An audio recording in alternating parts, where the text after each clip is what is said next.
Suspense. Tonight, Eve, starring Nancy Kelly.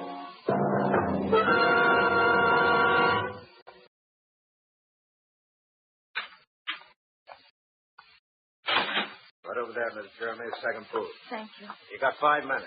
Hello, Angel. Oh, Frank. Yeah, there, Angel. Take it easy.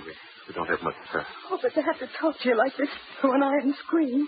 Not even to be able to touch you. That's the way it is, Angel, when a guy's been... Frank, I know you didn't do it. I know you didn't. Of course I didn't, Angel, but just one of those things, circumstantial evidence. Oh, but there must be something. I was pretty optimistic during the trial because I knew I didn't do it, I guess, but now that I look back on it, they had enough coincidence pieced together to convict a dozen innocent men. Frank. Oh, Frank, how can you be so calm? How can you... There's one thing I want you to know. I want to be sure you didn't believe any of that gossip about my running around with her. Oh, of course I She was didn't. a star. I was a producer. I needed her for my next picture. Lorna Moore was a big name in pictures, but you knew I'd been seeing her. I even told you how I quarreled with her. Oh, Frank, I know. Frank, how much more time is there?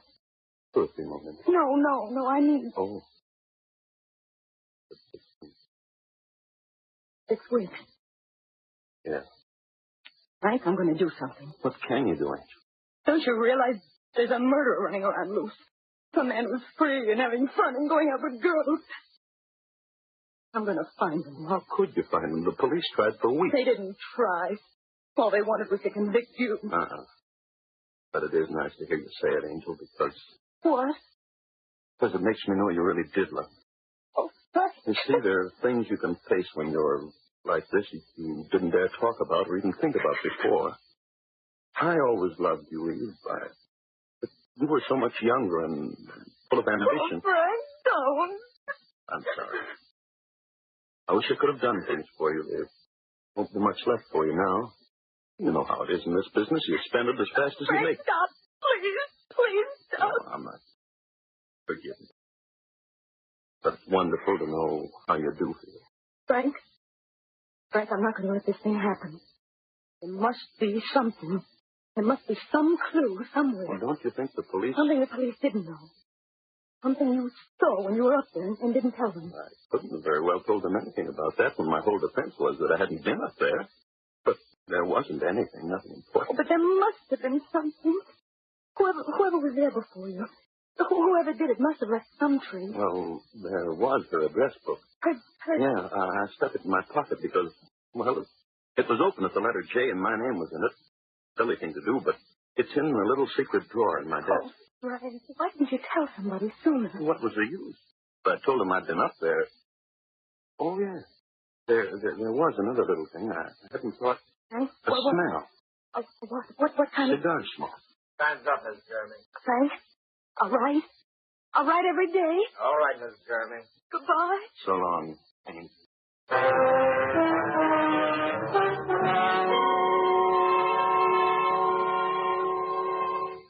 October 5th. Frank, darling, I found the little address book where you said it was. It's not much to go on. There are hundreds of names. But under the J's, there are only 3 others besides yours. I'm going after them one at a time. Tomorrow I'm going down to see Lieutenant Trout of the Homicide Bureau. He always seemed to me one of the few who tried to be fair. And I might need help. Oh, darling, I know it isn't much, but you must keep on hoping. Something will happen if only because I love you so desperately.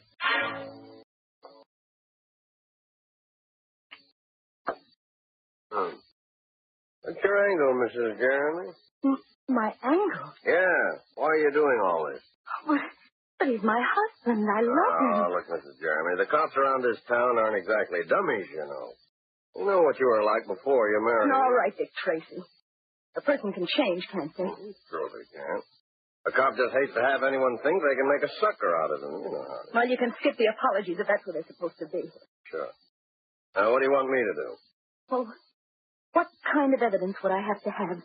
How specific would it What, have? to upset a first-degree murder rap? Something in writing. That's not so easy. You got a suspect in mind? Some particular person? No, not yet. But you might have. Well, there's one other thing. It's an old trick, but it's still good. What's that? Did you ever see one of these things? No, I don't think so. Here, talk into this little gadget here. Well, what'll I say? Oh, anything. Just talk. Lieutenant Trout is one of the most chivalrous gentlemen I've ever met. You're quite a realist, aren't you? Here, now listen. Lieutenant Trout is one of the most chivalrous gentlemen I've ever met. See? Could a dictaphone? Yeah. It might come in handy. Well, it might.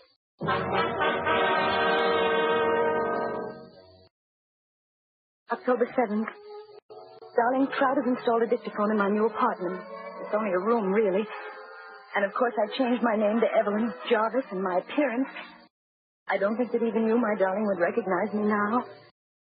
The phone numbers are a dead end so far. The first was a dressmaker, and the next a man who's definitely been in the South Pacific for over a year.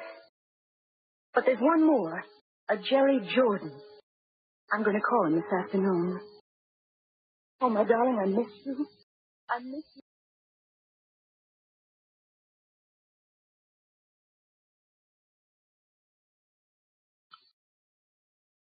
Hello? Oh, is this Mr. Jerry Jordan? Yes. Well, I finally found you. Can you guess who this is? Well, I'm afraid I'm not very good at that. Oh, all right. I suppose I'll have to tell you. This is Evelyn Jarvis. Oh? Well, don't you know who I am? No, I'm sorry. I don't, Miss Jarvis. Well, this is embarrassing. Didn't you get the letter? No, what letter? Oh, my goodness. Well, you see, a very good friend of yours, who's also a very good friend of mine, wrote you a letter about me. Or at least he said he would. I see. And I'll give you one other clue. I'm from out of town. Now can you guess? You wouldn't be from San Francisco, would you? Well... Ed Dawson, eh? He always did have a terrible memory for anything but phone numbers. Well, I didn't mean to bother you, but Ed said to be sure and look you up. Well, where do you stay? Oh, I managed to find a little place. Well, lucky you. Have you got any plans for dinner? Why, well, I hadn't really thought. Say, better still, have you got any plans for right now? Well, really, Mr. No, Jordan. seriously. By the time you've got a drink and got acquainted, you'll be ready for dinner anyway. Oh, no. Now, you wouldn't want Ed Thornton to know you were acting that way, would you? You just jump in a taxi and tell him to take you to the Brown Derby on Vine Street. I'll be waiting right there. Well... And, knowing Ed the way I do, I'm dying to meet you. Well, as a matter of fact, from what I know, I'm sort of anxious to meet you.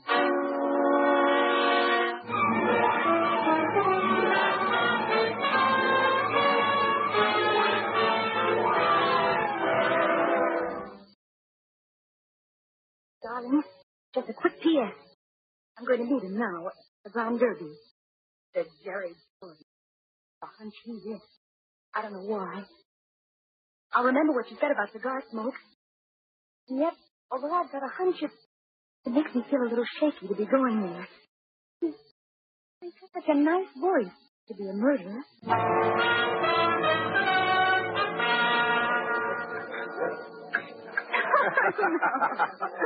So that's what he says about me, eh? As a fine pal. I'll say one thing for Ed. He may be an awful liar, but he sure has well taste. Well, which proves he's no liar. But tell me, Jerry, is this the Brown Derby? I mean the one you hear about? Yeah, this is it. Well, are there any people? You know, famous people here now? Well, it's a little early, but... Well, you know, I've always thought it was awfully silly, really, to be impressed by movie stars. Still, Hollywood must be sort of an exciting town to live in. I mean, from some of the things I hear that go on. That's mostly newspaper talk. Hollywood's just like any other town. They have their regular quota of divorces and fist fights. Oh, and murders. Oh. You mean that Lorna Moore thing? Well, I read something about it. Yes, that was a genuine tragedy, all right. I don't suppose you knew her. Well, as a matter of fact, Lorna was one of the few celebrities I did know. Oh, really? What was she like?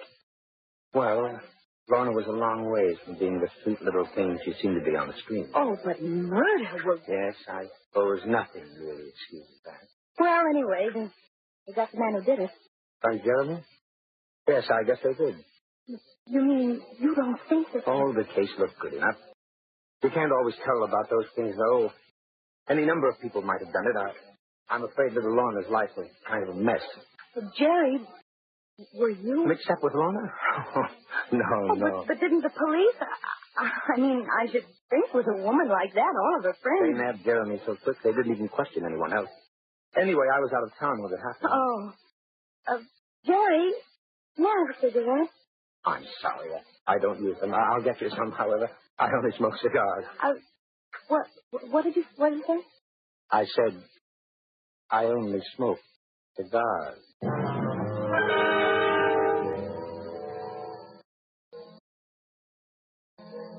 Darling, don't you see? His name in her book, and he admits he knew her in the cigars. I'm positive. Now if I can win his confidence, get him up to my apartment near that dictaphone.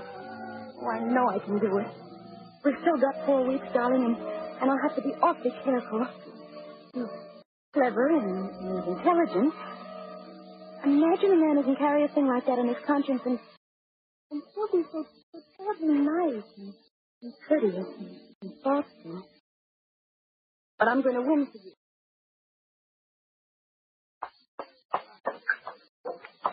Hello, Jerry. Hello. You been waiting long? Not very.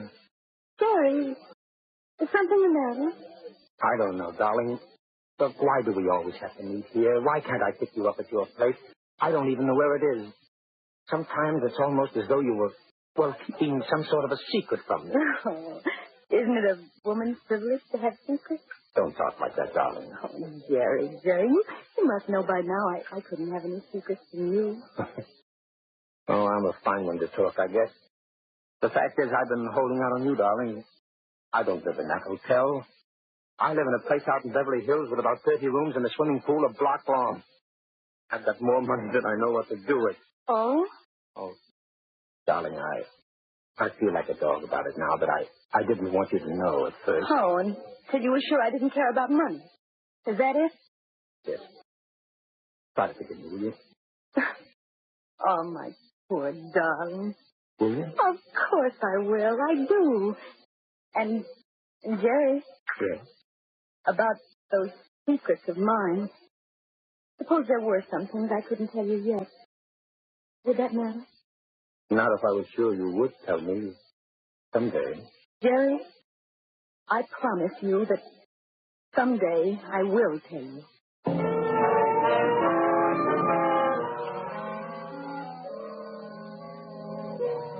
Frank, darling, I know the delay must be torture to you, but you must understand how careful I've got to be. I've got to have the positive, living truth on that dictaphone. I haven't been able to get him up here yet, but we've still got 10 days, and I have a feeling it's going to be soon. Very soon. So don't worry, darling.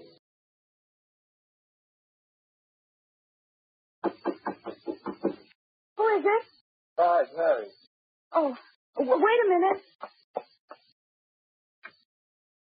Jerry. Darling, I had to. It's been almost a week, and Well, how did you find this place? What do you think? I didn't tell you where it was if I didn't have reason. Let me in, please. I got this off. All right. Darling, Ed Thornton arrived in town last night. He came to see me. Oh? He's never heard of you. He doesn't know anybody by the name of Evelyn Jarvis, or anyone that even looks like you. Is that what you came up here to tell me? Darling, I don't care what it is. Only please. Jerry. What? Oh, Jerry, my darling. I want you to go away with me tonight. I want you to marry. What? I want you to marry. But first... Oh, my darling, I've waited so long. There's something I got to tell you. No, Jerry, don't. I've got to. And then you can tell me whatever it is, and we can start even. If you still want to. Jerry, do we really have to tell anything? Does that matter now? I've got to, Edna. I can't keep it any longer. Not the way I feel about you. Jerry, I've killed someone. I'm a murderer. Who? Lorna Moore. And another man is going to die for it. Jerry. Oh, no, my dear. Listen to me. It doesn't matter. I don't care what you've done. Jerry, I love you. You know that I love you. And you still... I've loved you from the beginning. It didn't matter then, and it doesn't matter now. Darling, what do you mean? It didn't matter then. Did you... Yes, I knew. You know who I am? Who? I mean, Jeremy. The wife of the man who's going to die for us. Yes. Now you know. And you're willing to let him die? Well, he deserves to die for the things he's done. He'd have probably killed her anyway if you hadn't. He was seeing her. He was a beast, Jerry. I knew from the beginning it was a mistake. He beat me. He beat me and he tortured me. I can't even tell you some of the things he... When does it happen? The 16th? Tomorrow night. Tomorrow night. Does that matter to you? I'd let 50 men die to get you, darling. That's why I haven't seen you. That's why I haven't seen you. I was waiting until... You could be in Argentina tomorrow night. I'll pass. I can get plane tickets tonight from a friend. I don't have to change, do I? Oh, you look lovely. I'll just throw a couple of things in a bag. Nobody will know about this place anyway. Make it quick, though. And it's a perfectly logical time for me to go away for a while. Hurry, baby, hurry. I'm all ready now. How do I look? Oh, you look... Oh, wait. What? Oh, I ought to write a note to him. Your husband? Yes. Just to keep us both in the clear. He won't get it until just before... What are you going to say? Well, you can read it if you want to. No. Here, I'll mail it for you. No, I'll just stick it in my handbag. I'll mail it at the airport. Are you ready? Yes. Come on, Jerry. Well, good evening, Mrs. Jeremy. Oh, hello. You, taking a little trip? Wouldn't you, if you were me? Sure, I know how you feel. You, in a hurry? Sort of. My friend here was going to run me down to the airport. Lieutenant Trout, Mr. Jordan. Well, I won't keep you but a minute, and then I'll give you a fast trip down there in a squad car. Want to step inside a minute? All right. Your friend here know what you've been doing? In a way. Any luck with our little gadget? What little gadget? Oh, a dictaphone. Lieutenant Trout thought... You thought, Mrs. Jeremy. All right. I thought. Mind if I turn it on? Oh, go ahead. There's nothing... Got to them. I can't keep it any longer. Not the way I feel now about you. Jerry, don't I... I've killed someone. I'm a murderer. Who? Lorna Moore. And another man is going to die for it. Guess that's about all we need to know, isn't it? I guess it is. Well, I told you I'd get him, didn't I? Yeah. Evelyn. You can wrap him up and take him away, Lieutenant. And don't forget to send me back my husband the first thing in the morning. Come on, Jordan. Eve. So long, Tucker. They sure gave you the right name, baby. Yeah? Only you wouldn't have needed the apple. Or the snake.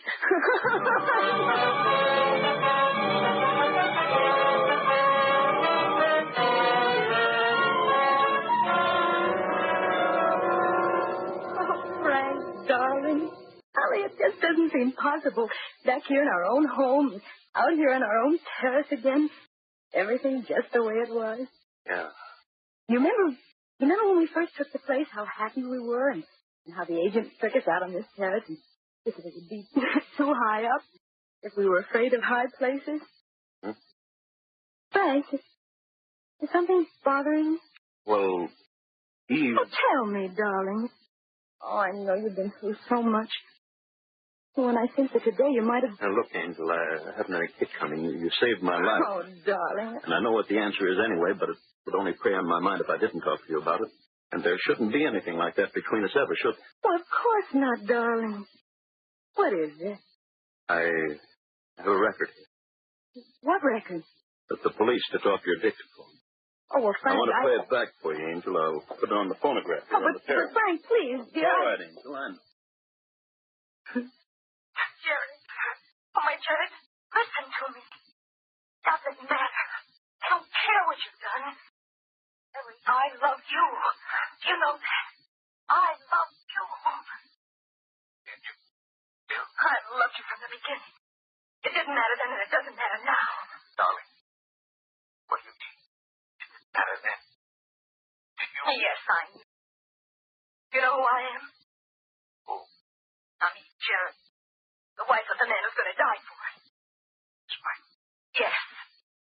Now you know. And you're... Is that all? That was the end of the record. That was all that was recorded. Oh, It's all right. It's all right. I know. Oh, Frank. Don't you see I had to play it that way? Don't you see I had to make him think that so I could save you? Sure, I know, Angel. I just wanted to hear you say it, I guess. Please, Angel, I understand. Do you really? Why, of course. I'm not here. Oh, darling. Listen, it's all over now. I'll tell you. Let's celebrate. All right. Let's. I'll go down and get us some wine, champagne or something. Oh, that'd be wonderful. I'll go now. Only, What, darling? well, just getting out of the clink, I don't have any money. You? Oh, of course, darling. Right there in my handbag. Where? Oh, sure.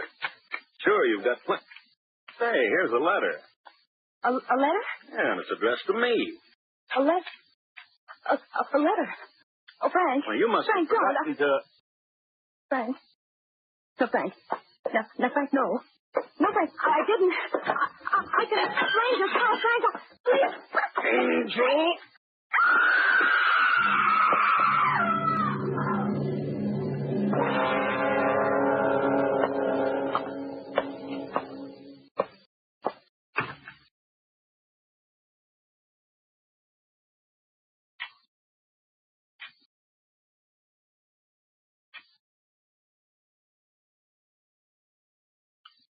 Lieutenant Trout, homicide. Trout, this is Frank Jeremy. Terrible things just happened. What? My wife. Suicide. Nerves, I guess. She jumped off the terrace before I could stop her. It's 14 stories. Was suicide, was it? She gave me a note in her own handwriting just before. Oh. Well, of course, the note says so. It does, all right. Case is closed. Here, I'll read it to you. It says, Frank, my darling, I've been wrong all the time. I've failed you utterly. Now I can't even bear the thought of patience. When you read this, I will be gone. This is farewell forever. I'm E.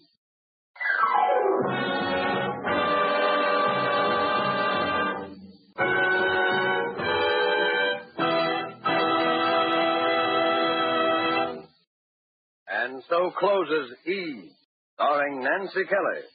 Tonight's study in Suspense. Suspense is produced and directed by William Spear. And now, further to intrigue you, we of Suspense present a special preview of our next exciting tale. And here it is, a tantalizing glimpse of our next adventure in Suspense. Warden Gray. Yes, Miss Rhodes. Sit down, won't you? Thank you. I hate to disturb you like this, but I've traveled clear across the country. They wouldn't give me the information over the phone. I know. You know what this visit is all about, Warden. To some extent, yes. You think one of our prisoners, Tom Nixon, has escaped. He has escaped. I'm as sure of it as I'm sure of sitting here now. I saw him at large in New York City 2 days ago. You knew Tom Nixon well, Miss Rhodes? Knew him. He was my mother's murderer. My mother was Mrs. George Rhodes of Huntington, Long Island. She ran a boarding house here. He killed her on September 18th, 1933. We have all the records of the crime, Miss Rhodes. Tom was Mother's chief boarder for 10 years. Know him? Why, I sat opposite him at dinner table from the time I was a girl of 15. I knew him as well as I knew Mother. I'd know him anyway. I see. And now he's at large. He's free.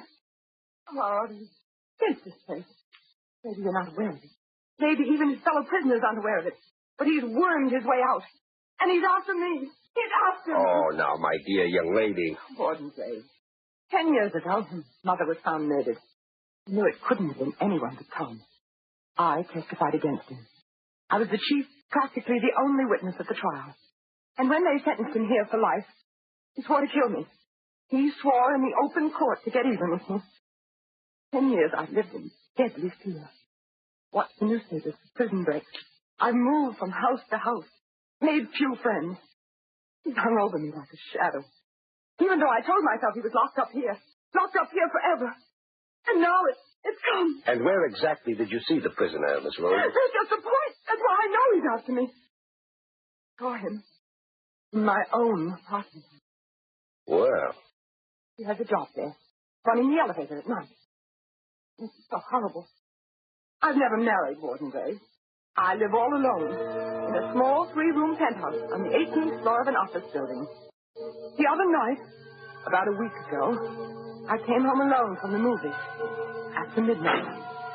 The big marble lobby of my building was deserted, except in a far corner near the elevator with his back toward me, there was a man, down on his hands and knees, scrubbing the floor.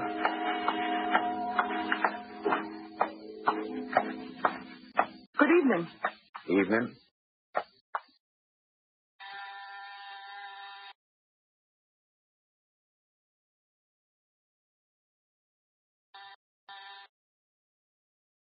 Well, where is everybody? Isn't the elevator working tonight? You want to go up in the elevator, Mum? Isn't it? I'll be right with you. Okay, Mum. What floor? I was in the elevator, and it started to ascend, so I really saw him. It was Tom. His hair had turned white, and there was a horrible stoop to his shoulders. Everything about him, the back of his head, his high, thin, bony nose, the hollow cheekbones, were all the same. And then he turned and stared at me. I could see those deadly, pale, cold eyes, those heavy eyebrows, still black. Familiar, quiet, sarcastic mouth. What floor, Mum? My floor. Yes. The penthouse, please. Penthouse? Where's that, on the roof? Yes. On the roof, please. 18th floor. Okay. Warden Gray. It was like being in a cage with a wild beast. He kept watching me, peering at me furtively as the elevator moved with agonizing slowness up and up past the floors. I shrunk back, averting my face. The light in the car was dim. My only hope was that he did not recognize me. Here's your floor, miss. Thank you. Good night. Good night. Good night. You can go back down. I don't need anything, thank you. What's the matter? Forgotten your door key? No, it's right in my bag. I'll find it in a minute. You want me to let you in? Let me in? No, good Lord. I got pass keys to all the doors. No trouble. Thanks, but No, I have it right here. Good night.